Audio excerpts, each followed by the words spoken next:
Hi, everyone. 2 years ago, my life changed forever.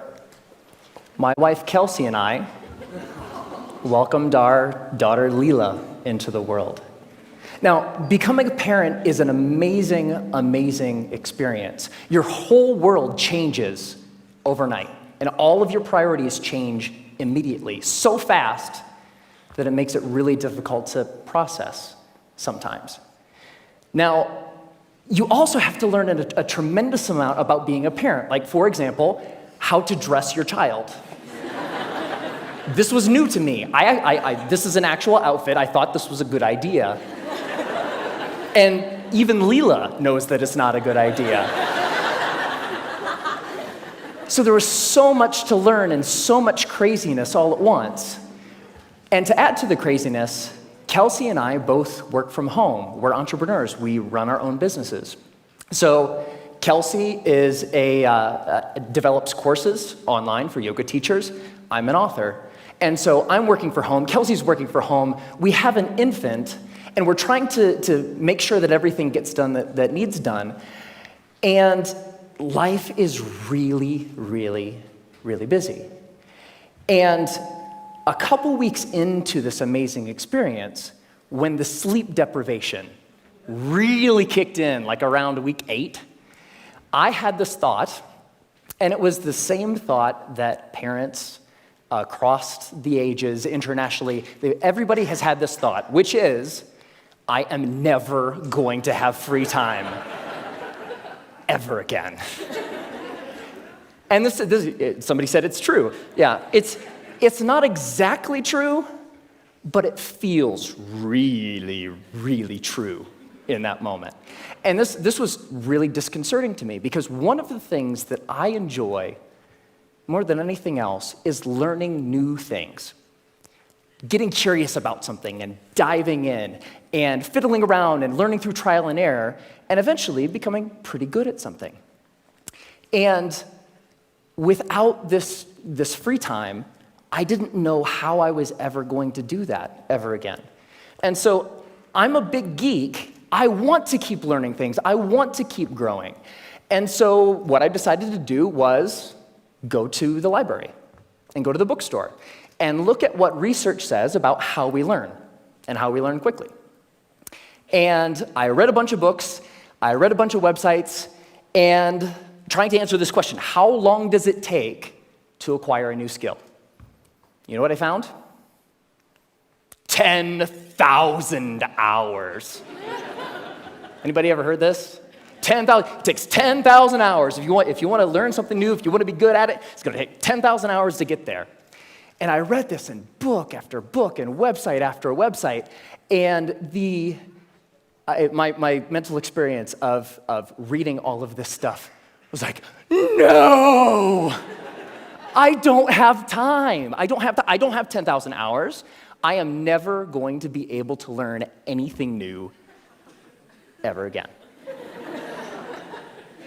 But that's not true. So 10,000 hours, just to give you a rough order of magnitude, 10,000 hours is a full-time job for 5 years. That's a long time. And we've all had the experience of learning something new, and it didn't take us anywhere close to that amount of time, right? So what's up? There's something kind of funky going on here. What the research says and what we expect and have experiences, they don't match up. And what I found, here's the wrinkle. The 10,000-hour rule came out of studies of expert-level performance. There was a professor at Florida State University. His name is K. Anders Ericsson. He's the originator of the 10,000-hour rule. And where that came from is he studied professional athletes, world-class musicians, chess grandmasters, all of these ultra-competitive folks in ultra-high-performing fields, and he tried to figure out how long does it take to get to the top of those kinds of fields. And what he found is the more deliberate practice, the more time that those individuals spent practicing the elements of whatever it is that they do, the more time you spend, the better you get. And the folks at the tippy top of their fields put in around 10,000 hours of practice. Now, we were talking about the game of telephone a little bit earlier. here's what happened. An author by the name of Malcolm Gladwell wrote a book in 2007 called Outliers, the Story of Success. And the centerpiece of that book was the 10,000-hour rule. Practice a lot, practice well, and you will do extremely well. You reach the top of your field. So the message, what Dr. Erickson was actually saying is, it takes 10,000 hours to get to the top of an ultra-competitive field in a very narrow subject. That's what that means. But here's what happened. Ever since Outliers came out, immediately came out, reached the top of the bestseller list, stayed there for 3 solid months. All of a sudden, the 10,000-hour rule was everywhere. And a society-wide game of telephone started to be played. So this message, it takes 10,000 hours to reach the top of an ultra-competitive field, became, it takes 10,000 hours to become an expert at something, which became, it takes 10,000 hours to become good at something, which became, it takes 10,000 hours to learn something. But that last statement, it takes 10,000 hours to learn something, it's not true. It's not true. So, what the research actually says, if I spent a lot of time here at the CSU library in the cognitive psychology stacks, because I'm a geek. And when you actually look at the studies of skill acquisition, you see over and over and over a graph like this. Now, researchers, whether they're studying a motor skill, something you do physically, or a mental skill, they like to study things that they can time, because you can quantify that, right? So they'll give research participants a little task, something that requires physical arrangement or something that requires learning a little mental trick, and they'll time how long a participant takes to complete the skill. And here's what this graph says. When you start, so when researchers gave participants a task, it took them a really long time because it was new and they were horrible.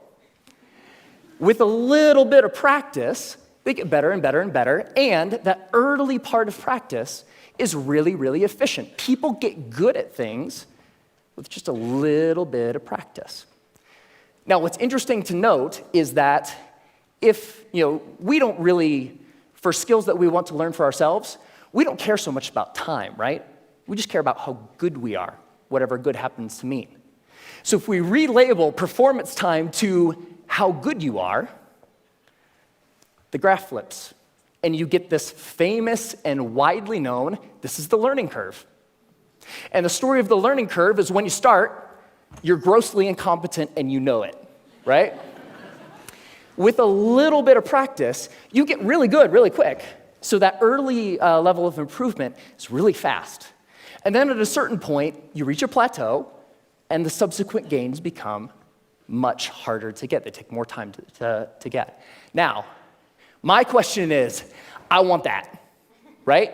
How long does it take from starting something and being grossly incompetent and knowing it to being reasonably good in, hopefully, as short a period of time as possible? So, how long does that take? Here's what my research says. 20 hours. That's it. You can go from knowing nothing about any skill that you can think of. Want to learn a language? Want to learn how to draw? Want to learn how to juggle flaming chainsaws? If you put 20 hours of focused, deliberate practice into that thing, you will be astounded at how good you are. 20 hours is doable. That's about 45 minutes a day for about a month, even skipping a couple days here and there. 20 hours isn't that hard to accumulate. Now, there's a method to doing this, because it's not like you can just start fiddling around for about 20 hours and expect these massive improvements. There's a way to practice intelligently. There's a way to practice efficiently that will make sure that you invest those 20 hours in the most effective way that you possibly can. And here's the method. It applies to anything. The first is to deconstruct the skill. Decide exactly what you want to be able to do when you're done, and then look into the skill and break it down into smaller and smaller pieces. Most of the things that we think of as skills are actually big bundles of skills that require all sorts of different things. The more you can break apart the skill, the more you're able to decide what are the parts of this skill that will actually help me get to what I want, and then you can practice those first. And if you practice the most important things first, you'll be able to improve your performance in the least amount of time possible. The second is learn enough to self-correct. So get 3 to 5 resources about what it is you're trying to learn. Could be books, could be DVDs, could be courses, could be anything. But don't use those as a way to procrastinate on practice. I know I do this, right? Get like 20 books about the topic. It's like, I'm gonna start learning how to program a computer when I complete these 20 books. No, that's procrastination. What you want to do is learn just enough that you can actually practice and self-correct or self-edit as you practice. So the learning becomes a way of getting better at noticing when you're making a mistake and then doing something a little different. The third is to remove barriers to practice.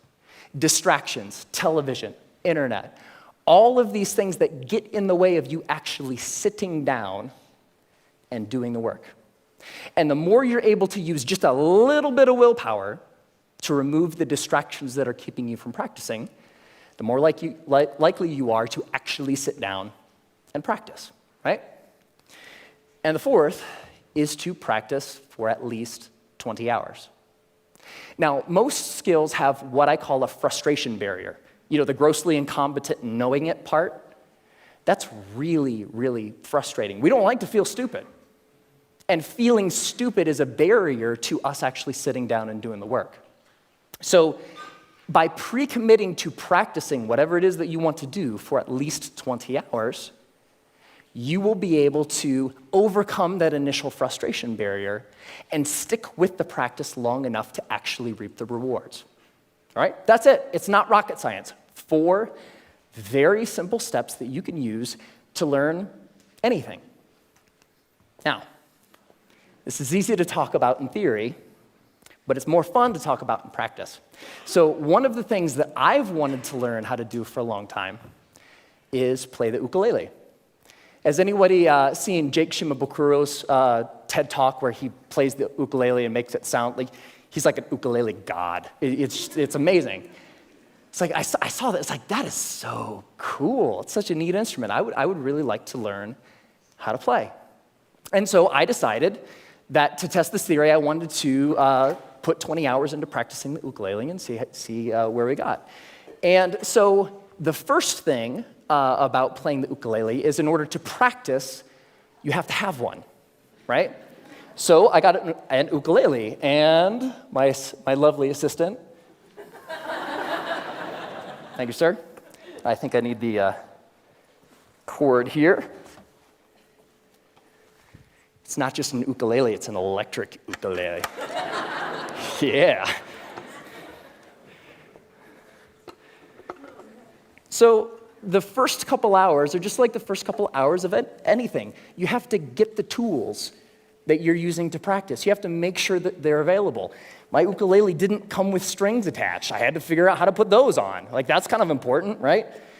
And learning how to tune and learning how to make sure that all of the things that need to be done in order to start practicing get done, right? Now, one of the things when I was ready to actually start practicing was I looked in online databases and songbooks for how to play songs. And they say, okay, ukuleles, you can play more than one string at a time, so you can play chords. That's cool. You're accompanying yourself. Yay, you. And when I started looking at songs, I had an ukulele chord book that had like hundreds of chords. I was like looking at this thing, like, whoa, that's intimidating. But when you look at the actual songs, you see the same chords over and over, right? As it turns out, playing the ukulele is kind of like doing anything. There's a very small set of things that are really important and techniques that you'll use all the time. And so in most songs, you'll use 4, maybe 5 chords, and that's it. That's the song. You don't have to know the hundreds as long as you know the 4 or the 5. So while I was doing my research, I found a wonderful little medley of pop songs by a band called Axis of Awesome. And somebody knows it. And what Axis of Awesome says is that you can learn, or you can play pretty much any pop song of the past 5 decades if you know 4 chords. And those chords are G, D, E minor, C. 4 chords, pump out every pop song ever, right? So I thought, this is cool. I would like to play every pop song ever. So that was the first song I decided to learn, and I would like to actually share it with you. Ready? All right.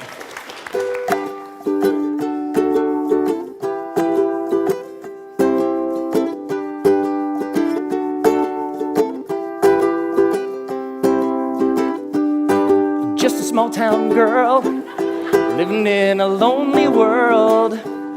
She took the midnight train going anywhere. I heard that you settled down, that you found a girl, that you're married now. Every night in my dreams I see you, I feel you. That is how I know we'll go on. I won't hesitate no more, no more. It cannot wait, I'm yours. 'Cause you are amazing. We did amazing things. If I could, then I would. I'd go wherever you will. And can you feel the love tonight? Live with or without you. When I find myself in times of trouble, Mother Mary comes to me. Sometimes I feel like I don't have a partner. No woman, no cry, I'm on, but surely is a dream. I come from London under. Once a jolly swag man camped by a billabong. Hey, I just met you, and this is crazy, but here's my number, so call me. Hey, sexy lady, whoop, whoop, whoop, whoop, whoop 'em Gangnam Style. Time to say goodbye. Closing time. Every new beginning comes from some other beginning's end.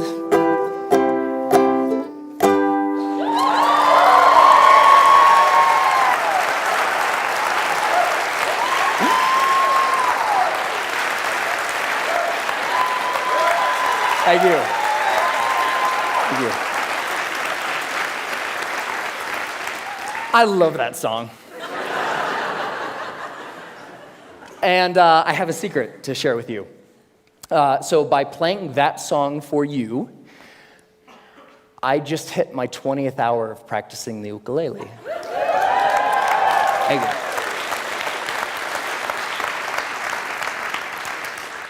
And so it's amazing, pretty much anything that you can think of. What do you want to do? The major barrier to learning something new is not intellectual. It's not the process of you learning a bunch of little tips or tricks or things. The major barrier is emotional. We're scared. Feeling stupid doesn't feel good. In the beginning of learning anything new, you feel really stupid. So the major barrier is not intellectual, it's emotional. But put 20 hours into anything. Doesn't matter. What do you want to learn? You want to learn language? You want to learn how to cook? You want to learn how to draw? What turns you on? What lights you up? Go out and do that thing. It only takes 20 hours. Have fun.